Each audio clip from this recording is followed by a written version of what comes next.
Assalomu alaykum. Mana bugun konstruktorlik darsimizni birinchi kirish qismini boshlaymiz. Birinchi navbatda arxitektorlardan plan razrezlari zadaniyasini olgandan keyin birinchi navbatda planni o'zimiz uchun ko'rib chiqishimiz kerak. Bu planning o'lchamlarini, balandliklarini, o'slarini, bu normativlarga to'g'ri kelyaptimi, uzun bo'lib ketmaganmi, o'slarning orasi katta bo'lib ketmaganmi.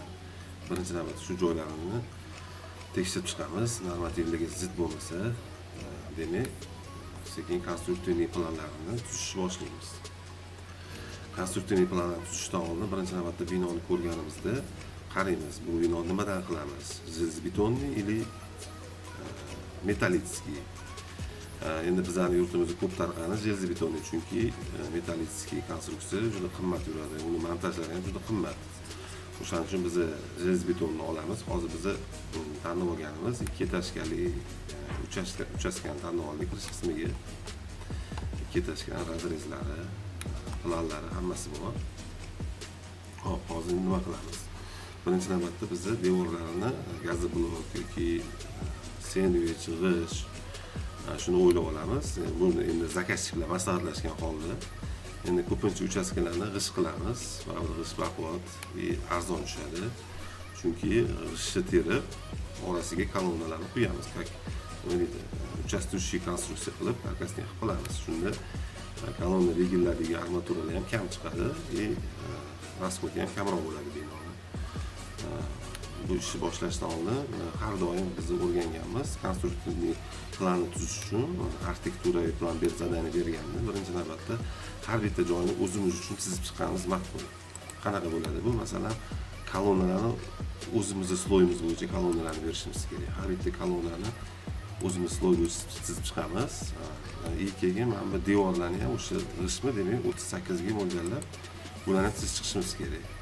Endi men hozir hammasini chizib chiqsam vaqt ko'p ketib qoladi. Men o'zi chizib tayyorlab qo'yganman. O'shani sizlarga ko'rsataman. Qanaqa chizib chiqqanim, qanaqa qilinishi kerak bo'lganini. Kolonnaning sloylarini, перегородкаларni 120 qilib, devorni ko'pincha arxitektorlar 40 qilib qo'yadi. Ular shtukaturka hisobga oladi. Endi biz chisti konstruktorlik bo'lgani uchun devorlarni 38 sm qilib chiqamiz. Ana o'sha planlarni tayyorlab olganimizdan keyin bizga qat'iy serdeshnik kerak bo'ladi, qat'iy kolonna kerak bo'ladi, qat'iy rigel kerak bo'ladi. Mana shu hamma narsa o'zi kelib chiqadi, o'sha planimizdan kelib chiqadi. Mana bu sizlar uchun tayyorlab qo'ygan, mana planlarni, hammasini konstruktorlik planlarini tayyorlab qo'ygan. Kolonnalar, mana qat'iy serdeshnik qo'yganlarimni o'sib qo'yganman. Ko'pincha arxitektorlarning chizmasida mana o'slarning razmeri 1 mm, 2 mm bu yoqqa surilib qolishi mumkin.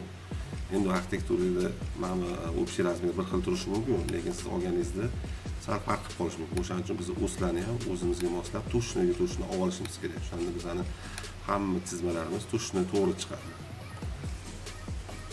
Mana kolonnani, hamma kolonna, qat'iy kolonna kerak, o'shalarni chizib olganmiz. Mana bu bizning planimizga qaraydigan bo'lsak, misol mana bu joyda mana bu kolonna bo'lsa, dekorativniy kolonna qilyapti bu. Nima deydi?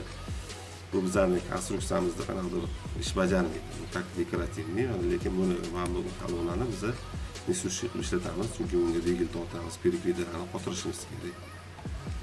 Mana bu kolonnaning ko'rinishini razrezdan ko'rsak bo'ladi.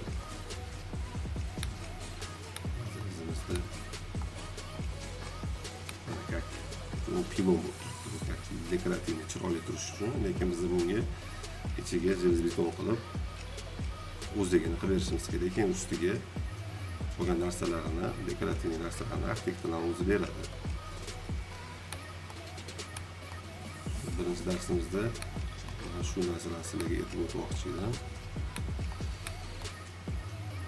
Serdeshniklarni 6 metrdan guruh devor 6 metrdan yoki 6 metr 5 metrdan oshib ketsa, biz o'rtasiga bitta qo'yib devorni kuchaytiramiz.